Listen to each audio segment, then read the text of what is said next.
Good evening, everyone. I'm Carolyn Adolph, and this is my colleague Joshua McNichols. We're reporters at KUOW Public Radio here in Seattle. We're also the co-hosts of a podcast called Primed. And I always have to look because we keep changing what the theme is. This year it's how Amazon is changing life as we know it. And one of the big themes that we play with through this season of Primed is the tension over how it is that when you look at the company as a consumer, you see different things than when you look at it as a citizen. So that's something that Joshua and I we're sort of midstream in the episode, in that season. And you could go to KUOW.org and search for Primed, or go to any place where you get your podcasts. Yeah, and then tonight we're going to talk about what tech culture has brought to Seattle, what it's displacing, what is lost, and how we might forge a culture that sort of acknowledges the best of both, that's representative of our past and our future. And our guest tonight, we've got Michael Wansley, who goes by Wanz, right here.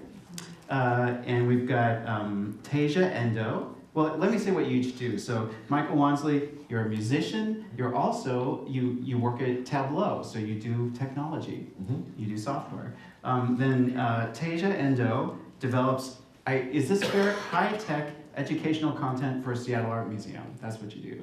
Yeah, anything using technology to help connect visitors with art. All right. Then we've got Cynthia Brothers, who is the creator of Vanishing Seattle. That's just one of the many things you do, but that's one thing that many people here may recognize. And then we've got Waxie Moon.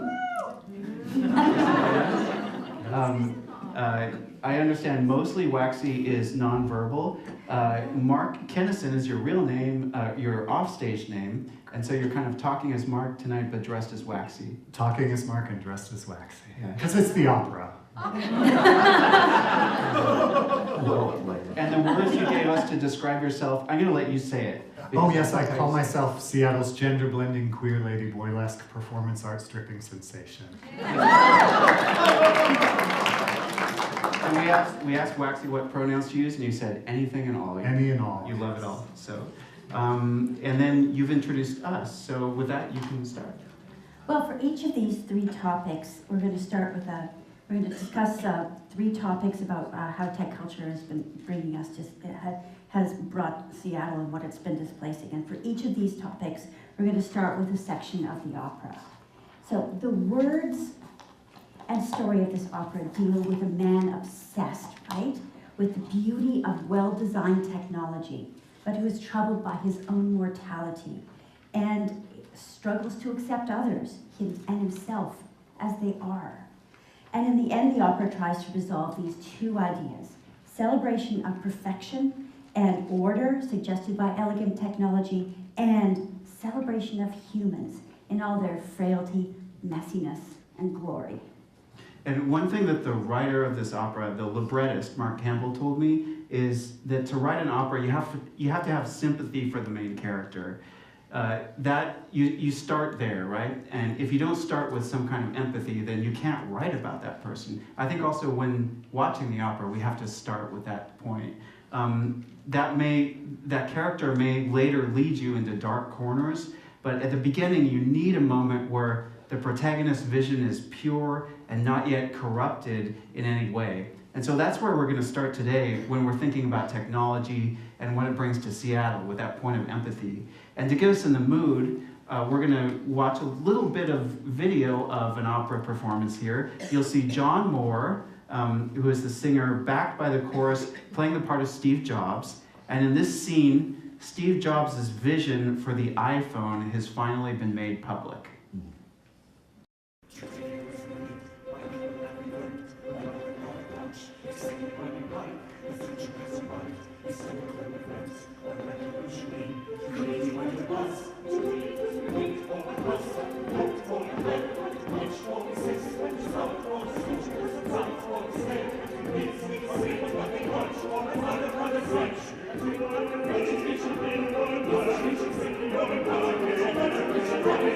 you.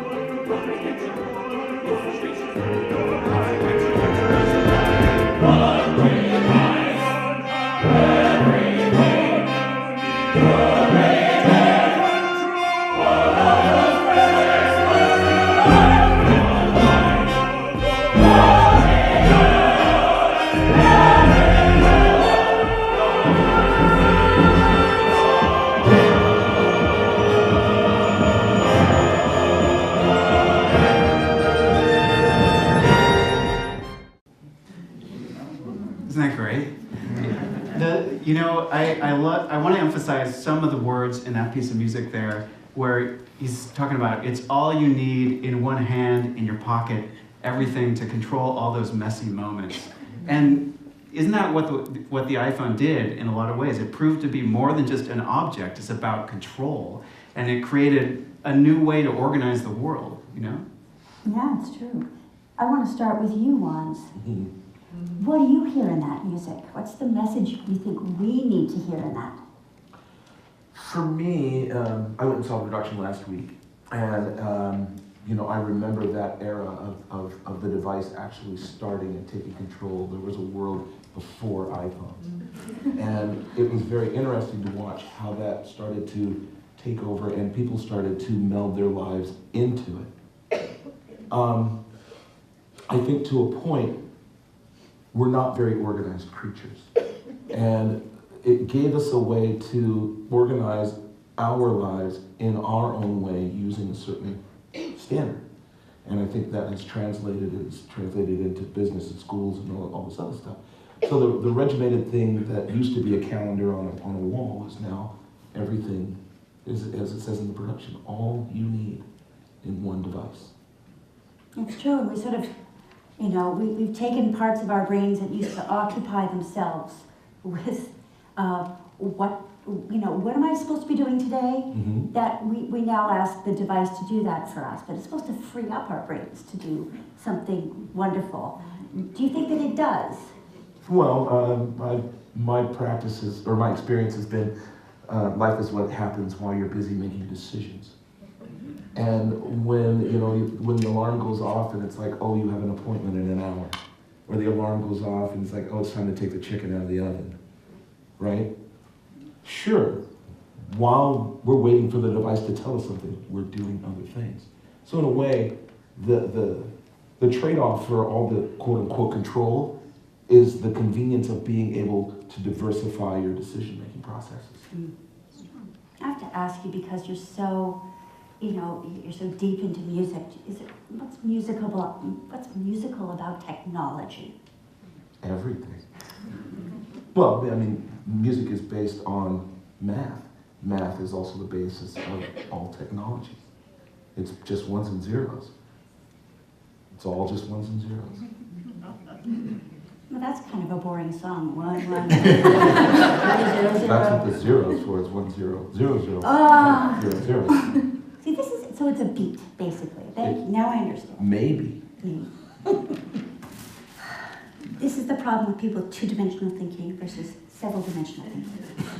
Can you give us any insight into what drives you as someone in tech? So I'm a quality assurance engineer, so my job is basically finding out what's wrong. So you go to the store and you get a dozen eggs. Everyone knows that you open up the eggs to see if any of them are broken. And if there's one that's broken or doesn't look quite right, what do? You close it, you put it back for someone else to find, right?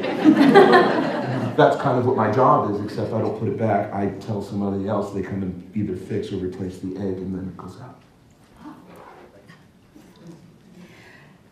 But you work in data. You're at Tableau. Mm-hmm. So Tableau is a company that is trying to give us the tools to harness the data, and instead of having it being a bunch of ones and zeros, actually have it do something meaningful for us, which is actually extremely hard.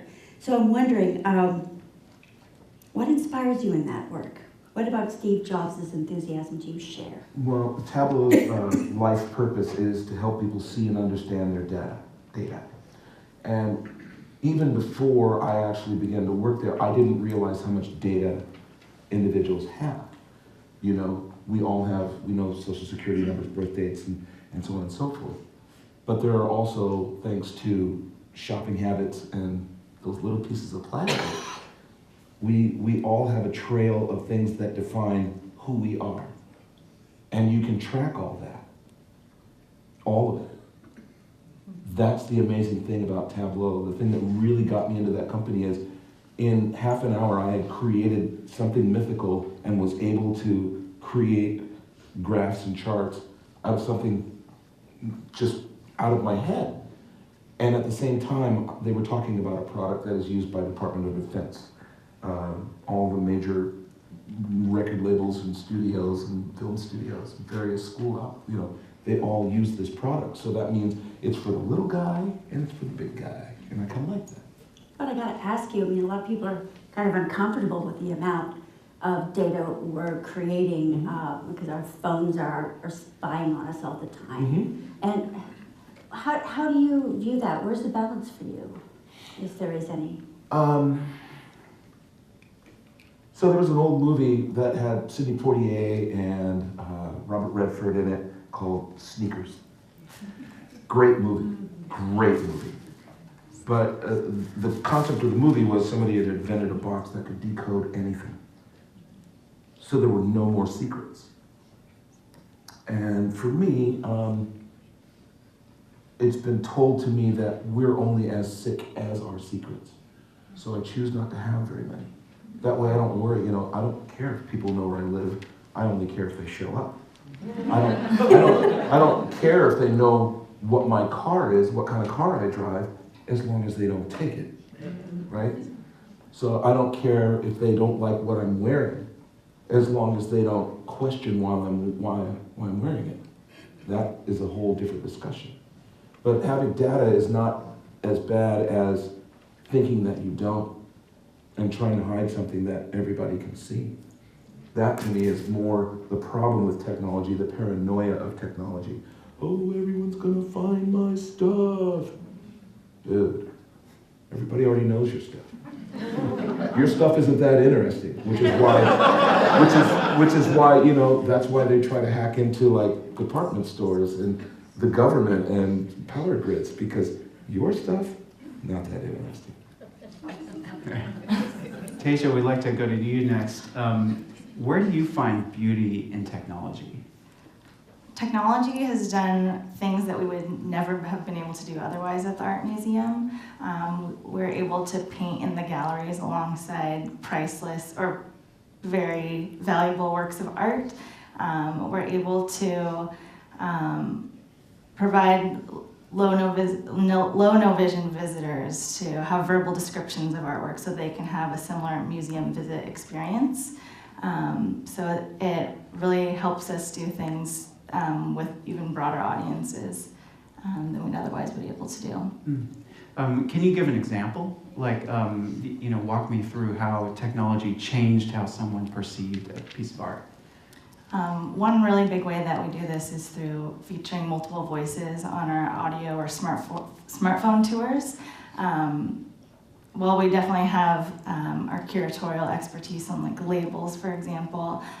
Through technology, we're able to feature voices of the cultures that live and create the artworks that are on view, and it can give so many more perspectives and authenticity to understanding the artworks. Technology often gives us a different way of thinking about the world. I'm thinking about the way Steve Jobs thought about, if I had one device that could allow me to do all these different things, right?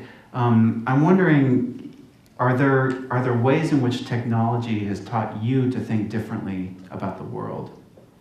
Maybe in your regular life or in your work? I think if it's used thoughtfully, it can be a great enhancement.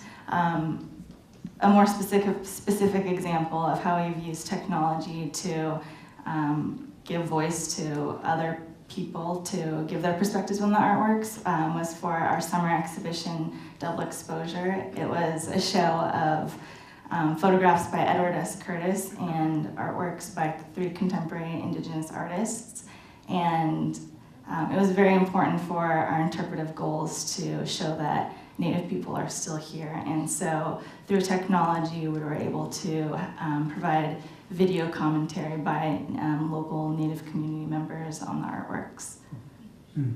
I'm wondering, you use technology as a way to connect people to art.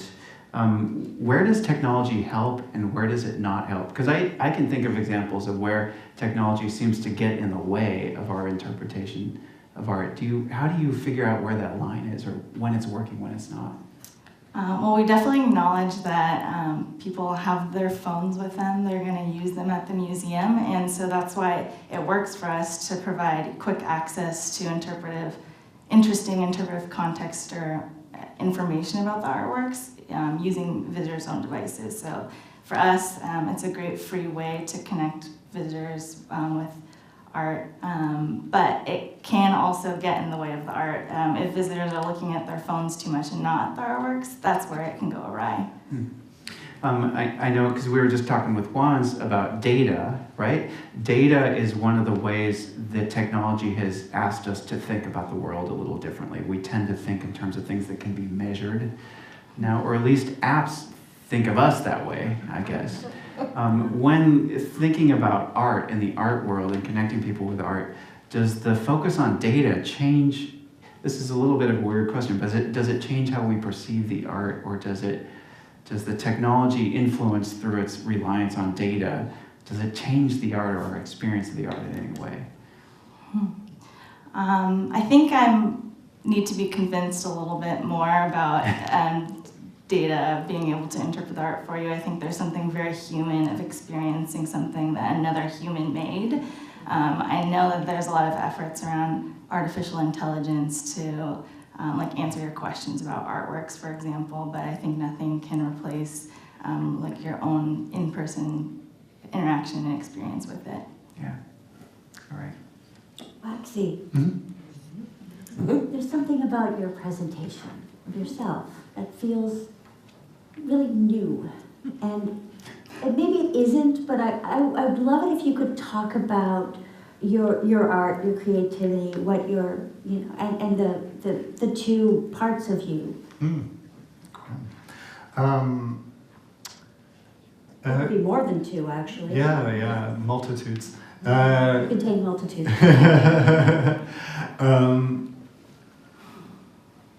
I mean, I feel like Waxie was born, I came from a professional dance background. I was a professional dancer for many years, and then I was a theater maker. I started a local theater company called Washington Ensemble Theater.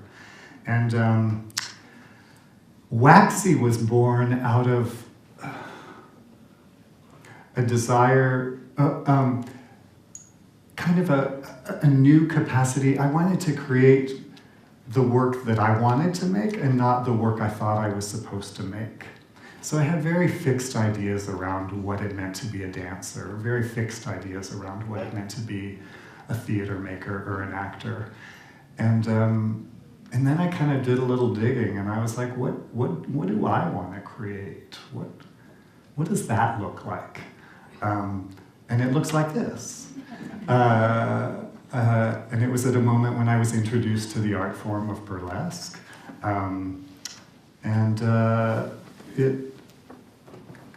Something synthesized in that, my passion for movement, my love of theater and character, my sense of humor, and my dirty sense of humor as well. Like, they were all kind of synthesized in this. It's been a strange evolution. I feel like I learned from the persona. The persona has helped Mark become a fuller, stronger, more, less apologetic person. What that has to do with tech, I don't know yet. Well, Maybe we'll find out. Maybe. I'm about to ask. Oh, good. Let's do it. But I mean, this thing, like, the tech in Seattle has sort of added a new element. Yeah. It was there before, but suddenly it got way stronger. And you've been living in this city. I guess I want to know, you know, what new ways of thinking that you've seen that tech has brought, or values. Yeah, I mean, I think they're exciting things, right? There's obviously the access to technology, which is super exciting, right? So as a creative artist, if I want to pursue a project or find expertise, that expertise is here right now, right? So if I'm like, I want to know how this engages with this platform or something, you know, it's so easy for me to find that. That's exciting. That means possibility, right? I think credibility. Seattle is, I used to have to be like, yeah, I'm making art in Seattle, and people be like, oh, what, do they have much art there? What's going on in Seattle, right? You would hear that a lot, and I'm like, now I don't, like, people are like, oh, Seattle's booming. There's a lot going on in Seattle, right? With all of this tech, with all of this commerce, I feel like artists don't have to say we're in a viable city anymore, and there's something about that credibility that's kind of exciting. I think this is a little more abstract, but it's brought a vitality, and what that means yet, I don't know, but there is a vitality. There's an energy in Seattle. We're no longer like, yeah, West Coast, maybe, you know what I mean? There's like a new vitality in Seattle, and I have to believe that that would translate into possibility, creativity, exploration. Yeah. Cynthia, we're going to finish off this section with you. You're the creator of Vanishing Seattle. You're documenting what's being lost. But because we're starting with empathy, I want to ask, what's something positive that the tech community or technology has brought to the city? Sure. Well, I think you can empathize with someone or something and still want to hold it accountable. I don't think those things are mutually exclusive. I think tech has a reputation, and I've actually spent time like Googling, like, what is tech culture? Because I'm not really sure what that means necessarily, but I think there's a reputation for tech being forward-looking and, you know, interrupting, challenging the status quo. I think that's a good thing to, you know, always be questioning the way things are. But when you disrupt that, you also run the risk that you might make things worse. And I feel like when people talk about, you know, tech or tech culture, they always mention innovation or creativity in the same breath. I feel like whenever I read like a press release from the city or from the tech sector about tech, it's innovation and creativity. And, you know, I feel like, you know, the city has had innovation and creativity in spades long before this town became known as a tech city. Amen. Amen. And I feel like, you know, that continues because a lot of people in the city have had to draw upon those strengths to adapt and to deal with a lot of the prosperity bomb that is, you know, in part taking place because of tech. So I think the more creative minds there are in the city, the better, but that creativity needs to draw from all walks of life and not just any particular sector.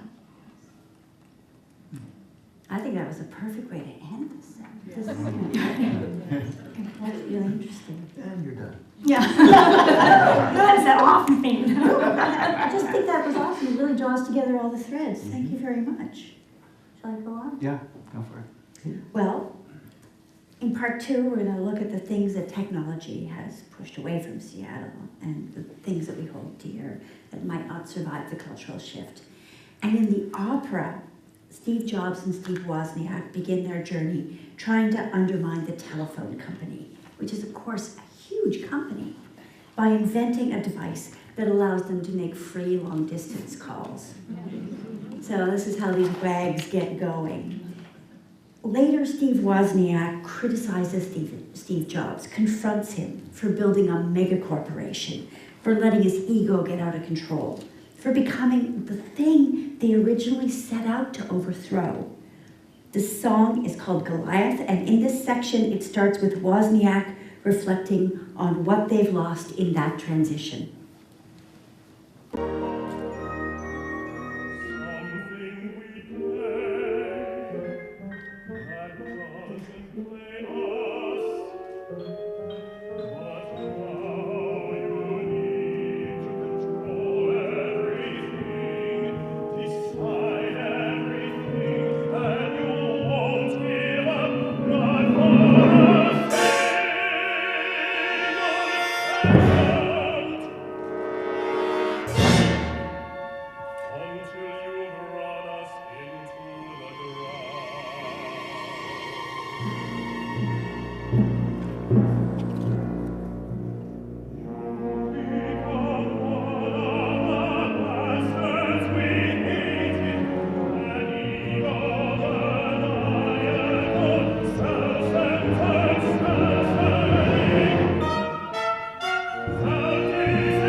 brings us back to, Cynthia, what you were saying, in a way. And so I want to continue asking you, what do you see in that music? What's the relevance for Seattle? Yeah, I mean, I think that last line where there was like a litany of insults hurled at Steve Jobs, you know, besides prick, I think that, I'm curious if like prick has been used in the opera before. Really entertained by that. But one word that kind of stands out to me is like the mega corporate piece. And I feel like there's this kind of persistent, like cute idea that tech is like this, you know, wide-eyed, scrappy startup that just wants to like do good in the world. And yeah, I feel like that, you know, perhaps was more true in like the early days of tech. And of course, there's still a lot of startups, including startups that, you know, do want to do social good. But I feel like this point at where we're at in Seattle with tech, you can't really separate like the tech culture with the corporate culture. And everything that kind of like icky that comes along with that corporate culture, whether it's, you know, just killing competition or, you know, workers' rights or lack thereof, maximizing profit, like this race to the bottom line. So I feel like, I don't know, it's we kind of have to like be honest of that state of where things are, like the domination of like big tech, and, you know, and Amazon in Seattle. And yeah. Yeah, and we do have some startups in Seattle, but largely, I mean, a big part of our tech community here is defined by larger companies now. I mean, that's one thing that makes us different than like New York, where they got tons of startups, but fewer like big tech companies. Here we've got Microsoft and now Google and Amazon. And can you talk about your work on Vanishing Seattle? What do you do? Yeah, so I started Vanishing Seattle in 2016, and it was just kind of, you know, driven by this personal need to document these places that I saw disappearing around me at what seemed like a very rapid rate. And so basically it's taking pictures and posting them on social media, on tech, of places that, you know, might be small businesses or homes or cultural institutions that are vanishing, and most often as a result of redevelopment, displacement. But, you know, the flip side of that too is paying tribute to and celebrating the spaces and the communities that have, you know, given this city its soul. Yeah, and in that work, can you generalize about what is being lost?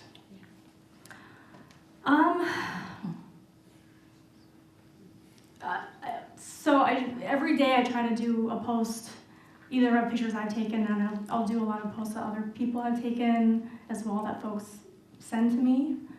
And each day or each post is kind of a sharing out of maybe a specific small business or, you know, a place that's going to be demolished or something. I'm trying to think like generalizing that in totality. I mean, it's not just about like, oh, this particular dive bar is gone, or oh, we lost like this grocery store. I think it resonates with people because when you look at all that stuff in totality, it's really about our identity and our culture and places that people find belonging.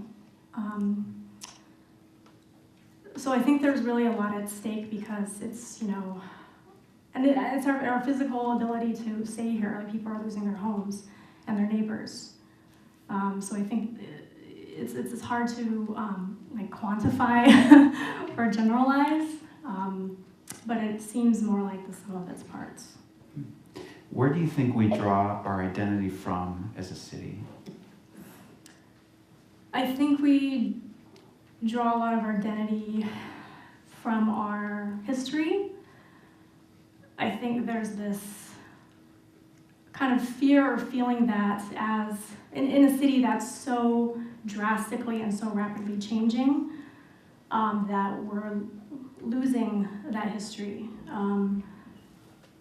both in the physical place, the places that are physically going away, but also like the stories and like the community that goes along with these spaces. And so there's this feeling of erasure, and that if there's not like a place there, do people care? Will they even like know that we existed?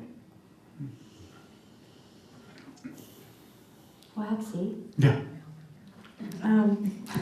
what do you think is being lost as Seattle becomes this high-rent tech city? In the previous thing, I did speak like, oh, there's possibility, but I'll admit I live mostly in this question, in this place. I mean, this does not fit with corporate. This doesn't fit with tech, right? It's like what? I mean, the biggest thing I've seen, and Vanishing Seattle is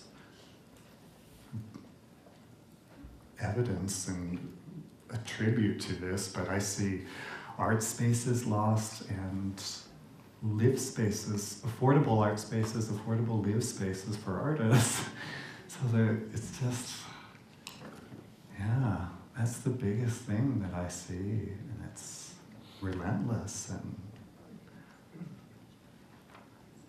discouraging and terrifying. Well, that kind of winds it up right there. I got nothing.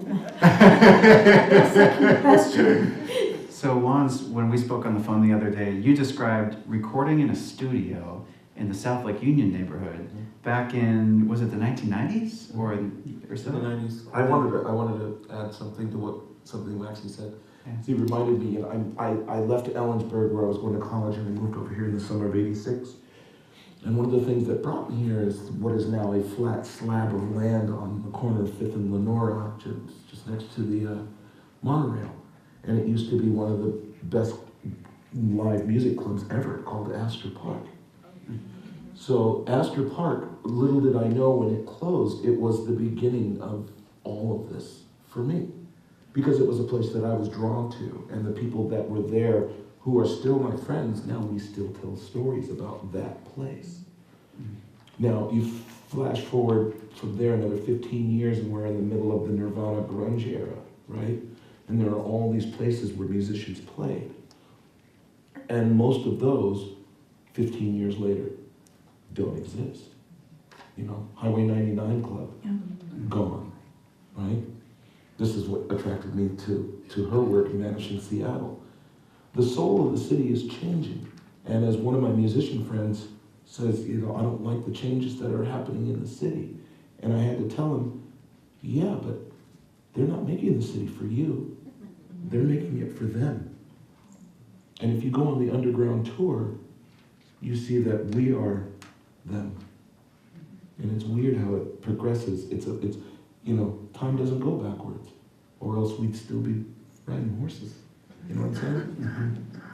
Yeah. I wanted to get that in before I forgot it. Yeah, that's a great point. Yeah.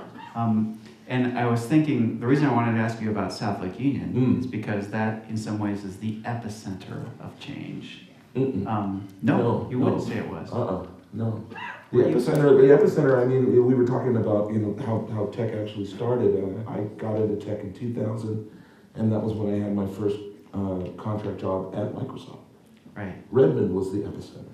Mm-hmm. That's where it all started. That's where the startup actually took hold and created its own community, and everything blew out of that. People left that company and came over across the lake and started opening things and so on and so forth, right? That company was started by, bless his soul, Mr. Allen, who, if some of us may remember, he proposed making everything between Denny and Mercer a park. But nobody wanted to pay for it. Oops.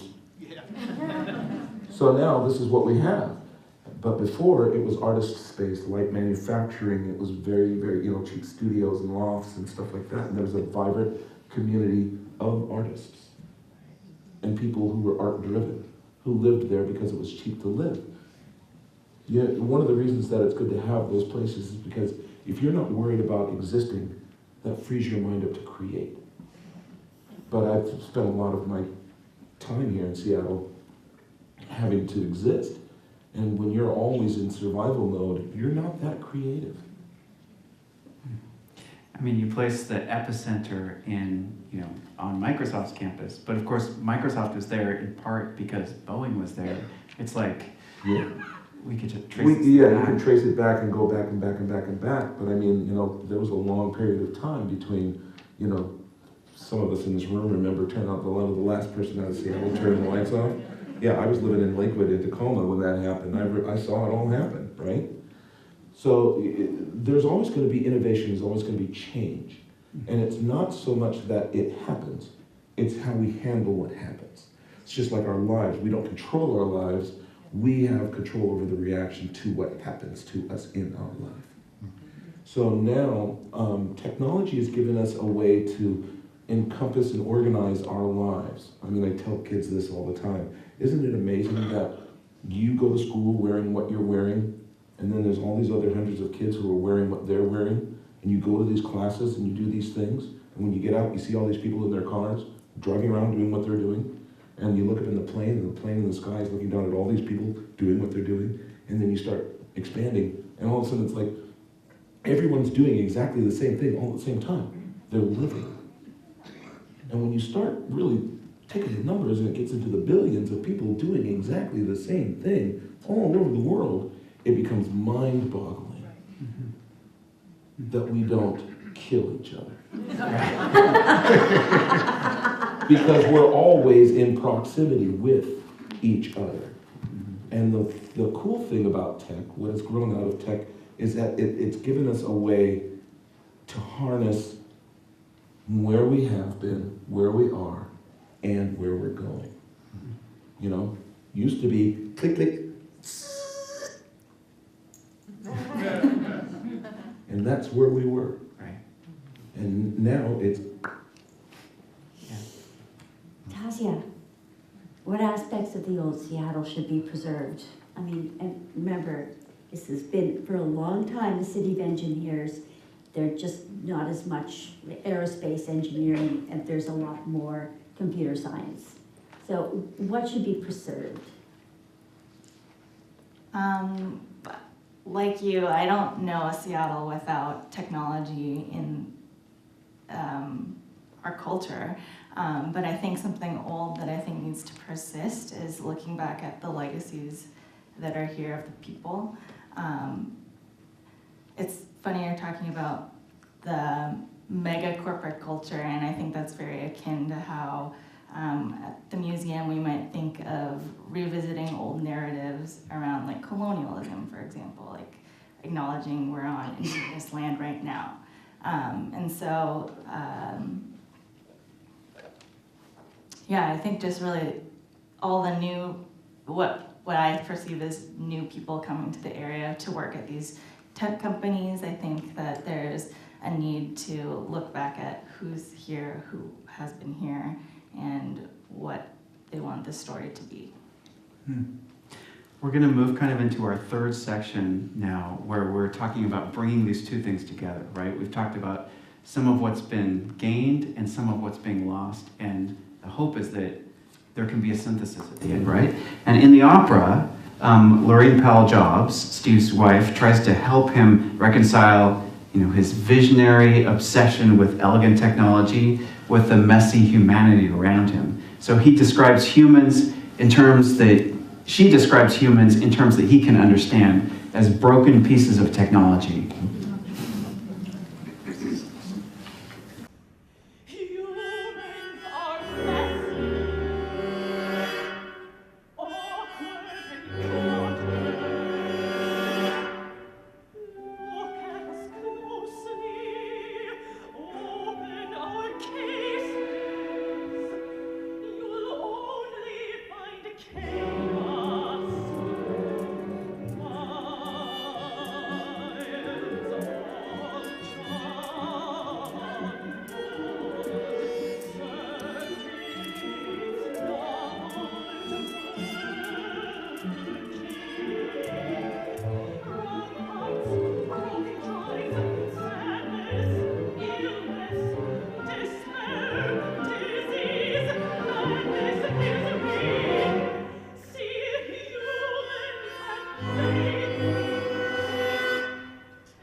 Waxie, Mm.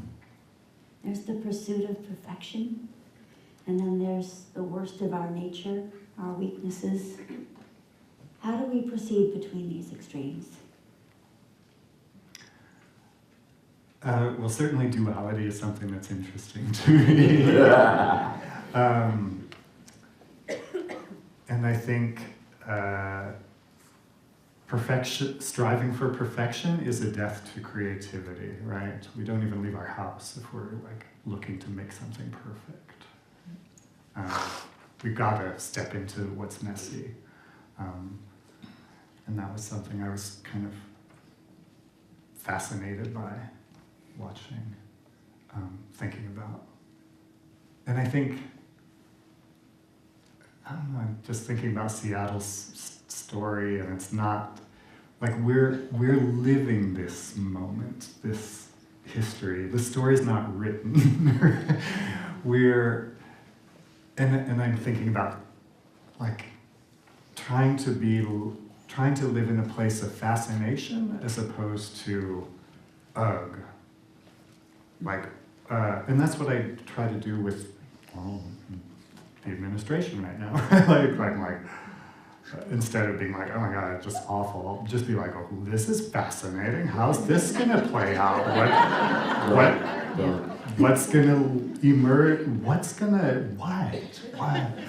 So trying to live in that place is something, and take action, I think, is a solution now for me.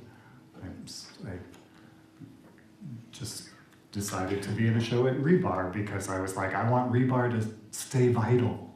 This little place in the midst of all this, I don't know if you know it, but it's this just little nutty venue, music, theater, performance venue in the midst of growing Seattle. It's like a little granny house there, like, we're here.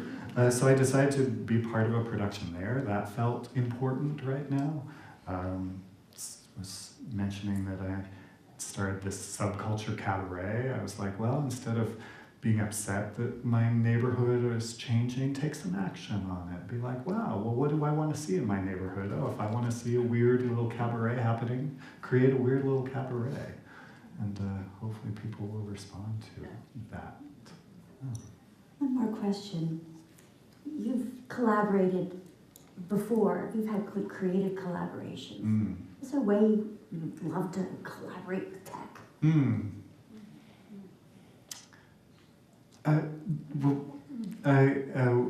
It came up recently. We were talking about what's a successful, like, kind of creative collaboration that, you know, like, what's this and how does that look? But we spoke of cosplay, and I feel like there's something there. Cosplay, there's this possibility. It comes from the creative minds in the tech world, and then people are engaging with it, finding a performative element of it. Connecting with one another, being engaged. Maybe you should explain what cosplay is. Cosplay is, I don't know how to explain cosplay. Anybody better versed at cosplay exploration? Definition? Putting on a costume for culture that you're excited and ignited by. So if you're like really into certain comic book culture, you can take on that and attend these conventions, engage, find like-minded individuals, and, you know, feel less alone in the world. So that feels like a possibility. I mean, I've heard also now that people who go to the arts are interested in experiences. So it's like, well, let's as artists create experiences. What does that look like? You know, I mean, you probably know about that too, right? Or like, what does it mean? You know, like making sure there's an Instagrammable moment in an exhibit or in a, you know, and not being like, ugh, that's so weird, but be like, oh, well, that's possibility. Then it's going to be shared, and then more people are going to see it. I don't know. I'm just trying to live in that place of fascination. Good stuff. Tasia, I'd like to ask you about bringing the old and the new worlds together. You know, I heard someone say once with technology that you need to step back and ask, like, what's the problem that this technology is trying to solve, right? and who is being served in the solving. So I'm wondering, I guess I already asked you this question, how do you decide in your work, like when to use that technology and when not to? But do you have any other examples of where technology has, and can you clarify what the problem was that was being solved that you? Sure.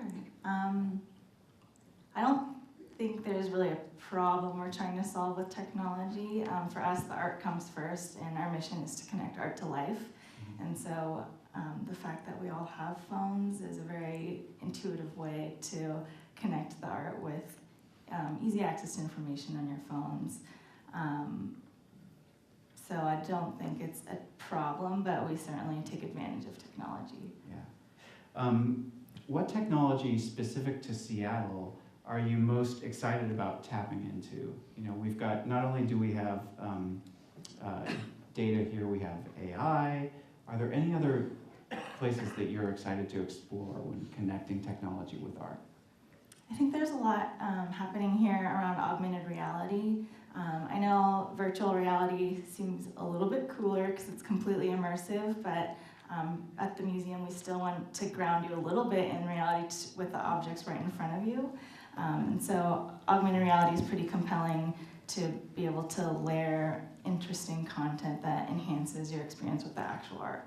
What are you working on in this area? What can you describe to give us a sense of what that means and what it looks like? Sure.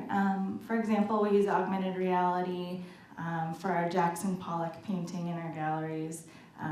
You can use augmented reality to hold your camera on your phone to look at the artwork, and then points where there's conservation information about taking off the old varnish on the painting can come up on the phone while you're still looking at the artwork, and so you can compare what it used to look like to how it's clean now.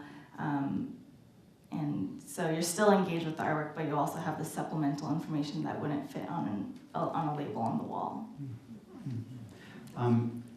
How should we think about technology and art? Like we think about the tech world and we think about the art world often as being separate. You think about them as being together all the time. Any other advice for us in how to think of these two things? I know I've been talking about technology a lot as a tool, but I think artists are also embracing technology as part of their practice, and so it can get very messy and they're all very intertwined. Like our last night, Lawrence Prize winner Sandra Perry uses technology in her work. She uses open source software to create immersive digital installations, and so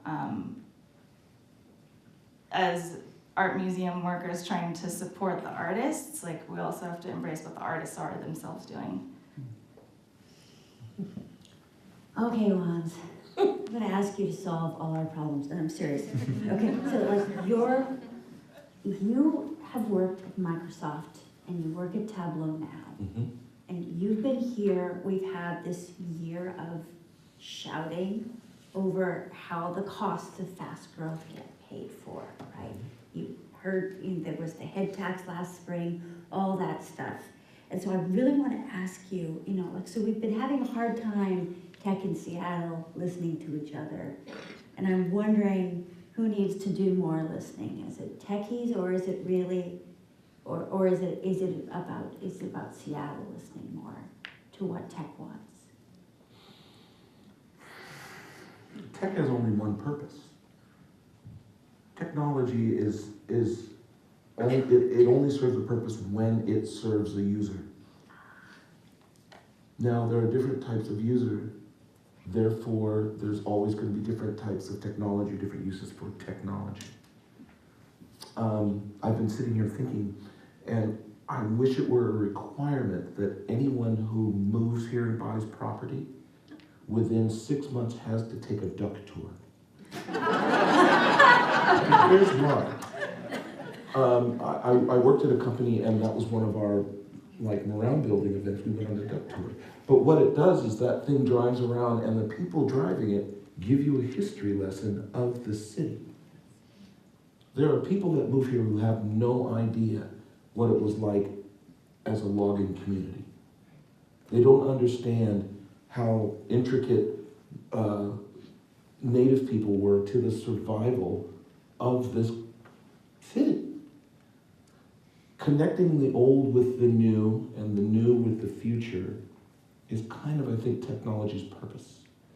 The hard thing is that because we're all using it in different ways, we haven't really found one way to do it. I was thinking once after seeing a posting on her Instagram, I remember that there used to be a bowling alley in Ballard. And it really ticked me off because it's like, wow, it's too bad they had to tear the bowling alley down. During the Macklemore tour, we played at the Cleveland, I told you this, we played at the Cleveland House of Blues, and where we were staying was within walking distance of the venue. And walking to the venue, I'm looking in this window, and there's a bowling alley in the bottom floor of a 7-story building. And I thought, now there's an idea. You don't really have to tear everything down if you incorporate it into what you're building. And I think that is the way to figure out, how are we going to do that? How are we going to best keep the things like, we don't need to tear down the viaduct. New York showed us that. They ripped down something and made it into a runway. It's like one of the biggest parks in the South, in Manhattan. And we could have that same thing. I could imagine, a length of a park that's the length of the waterfront. Sunsets there would be crazy cool, right? So I'm not sure. The bad thing about tech is that it's business driven. And what we have to do is figure out how we can monetize humanity. It sounds crazy, but this is America, and good ideas make money. I love it, actually, because you started talking, I've got a tech welcome wagon thing going here. So duck tour tickets, check. Burke Museum, Showbox, Cinerama. Mohai, exactly. That would be a pretty satisfactory package. Yeah. Welcome to Seattle. Here, go sit down and watch this. Very cool. Add Sam to that. Absolutely. And the Wing Luke, and the Northwest And African Wing Luke, American Museum. Right? There you Langston go. Hughes Northwest African performance. American Museum. Maybe that would be really cool. Anyway, moving on. Cynthia, we're going to end with you here. Where in the new parts of Seattle have you felt hope that old and new can coexist together? And what did you see that made you feel that way? I think there's several new spaces in Seattle, particularly in gentrifying communities, where folks have used maybe not new but alternative models that kind of exist outside of capitalism and like this model that is dominant right now, to kind of hold ground and create community and bring people together. One example of that would be the Hillman City Collaboratory that was opened, I think, in 2014. And it's an incubator for social change projects and movements and individuals. They have a community garden and a kitchen. They have event space. It's basically a co-working space, but with a, community-minded mission. The Black and Tan, the new Black and Tan Hall is another example that's, directly referencing the Black and Tan Club that was on 12th and Jackson from the 20s to the 60s. And that's a cooperatively owned model. And it's a performance space, so it's going to be a restaurant venue. It hasn't opened yet, so it will be new. And it brings people together across cultures to do, educational events and artistic events. So I think that's, some really exciting, inspiring examples. And one more I just want to share with folks, I just did a post on this today, is Lem's Life Enrichment Bookstore in Columbia City on Rainier Avenue. And that is the only Black-owned and Black-focused bookstore in the Pacific Northwest.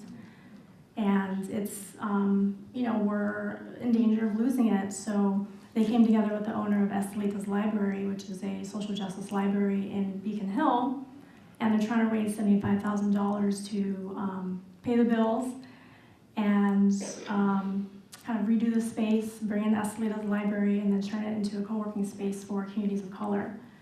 And I don't know how many folks are here, but if we could all go home and, you know, look up Lem's Bookstore on GoFundMe and drop $100 on that, you know, how cool would that be if we all came together, you know, to save a space like this that really is a Seattle institution. Great. I don't know if we've come up with answers of how to fuse these two things together, the old and the new, but we've got a few moments to answer a few questions from the audience if you have things that you'd like to ask our panelists. And so if you could raise your hand if you've got something you'd like to ask a panelist. Anybody? Okay, there's one right there. She's going to come around with a microphone for you. And you can pass that over. Oh. Talking about what makes Seattle, and the setting has been completely ignored, the environment here that is so important to who we are and who succeeds. You know, I think that's someplace where tech can actually be hugely important. But, you know, people have to feel a connection to the land that they are. The setting is like a character in our story. So I think we need to keep an eye on that. Just to repeat the question because we didn't hear the beginning of it, you're talking about the environment being like a character in the story here. Yes, very definitely. Yeah. And for Seattle, I mean, we're so lucky, and we have such a rich environment with so much variety and so forth. And I think if you begin to think of it as a living thing, you're going to remember to include it in the discussions. Yeah.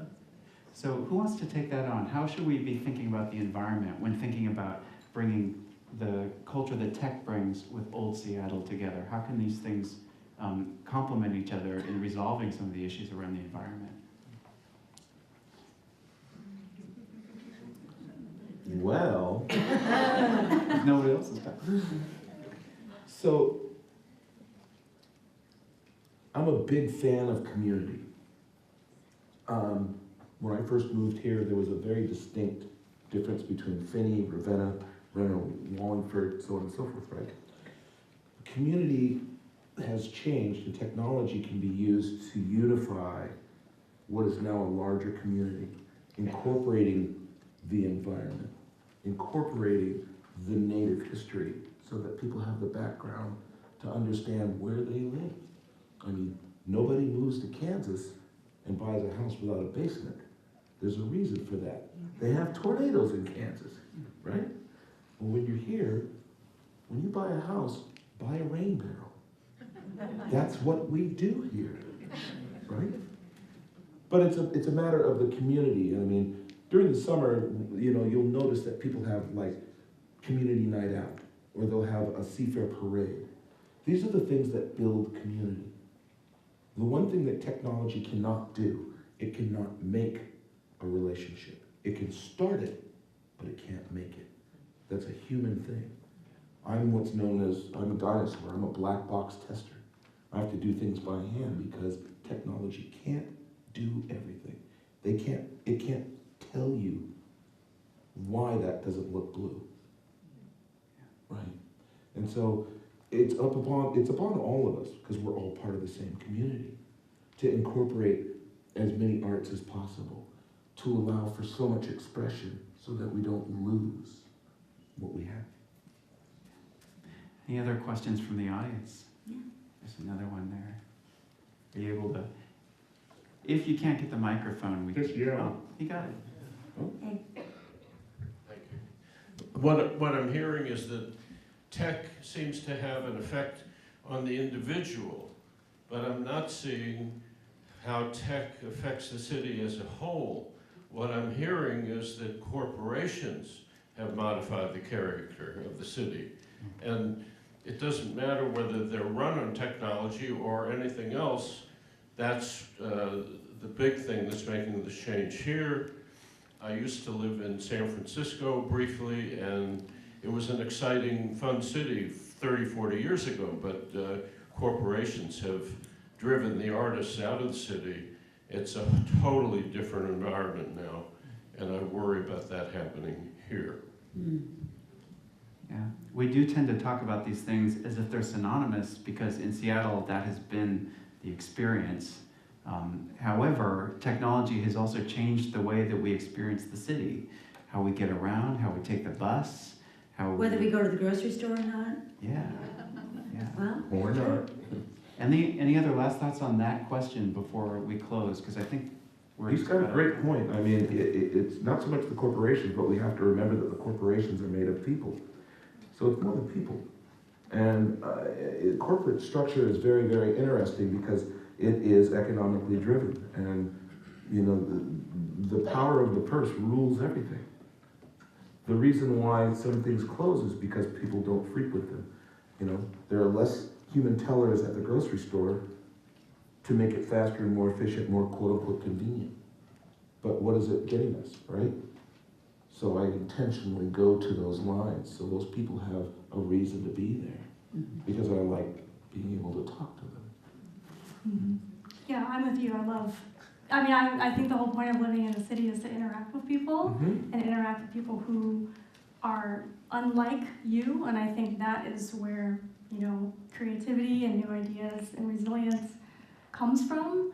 And to the extent I think that I'm just hearing you share some of the things that you do at SAM, Tasia, I think there's some really beautiful and cool stuff that can happen if it increases access to resources or to art, or in some way widens our democracy or is used towards equity. You know, like tech is a tool, data is a tool, and with that becomes a lot of power. So like, where are we aligning on our values, where we have the same values that are geared towards being a better city, being a more equitable city, where tech can be in service of that, as opposed to like, can I get my espresso maker in an hour? Or are we equating convenience with progress? Can we figure out how to be more effective at, selling you shit you don't need or whatever? And I think tech does have an impact on communities because, again, like, it can be a very powerful thing. I mean, recognition, for example, that is technology that's being used to surveil and deport immigrants. And is that something that we are comfortable with, or are we going to hold accountable the corporations and the type of technology that's being built to enable that? And there have been people in tech and outside of tech that say no, and there's also a lot of people on both sides that have been silent. So how are we going to come together to, just take care of each other better? I want to leave with something my father told me. It's brilliant. I mean, this is a guy with an 8th grade education. And he said, there are many things in this world that I can do without and live without. Information is not one of them. Everything comes from something. Everyone comes from somewhere.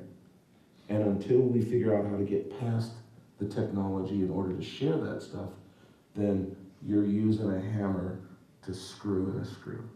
It doesn't work quite right. Having a tool is great. Knowing when to use it is something completely different. I want to thank you all for joining us here tonight.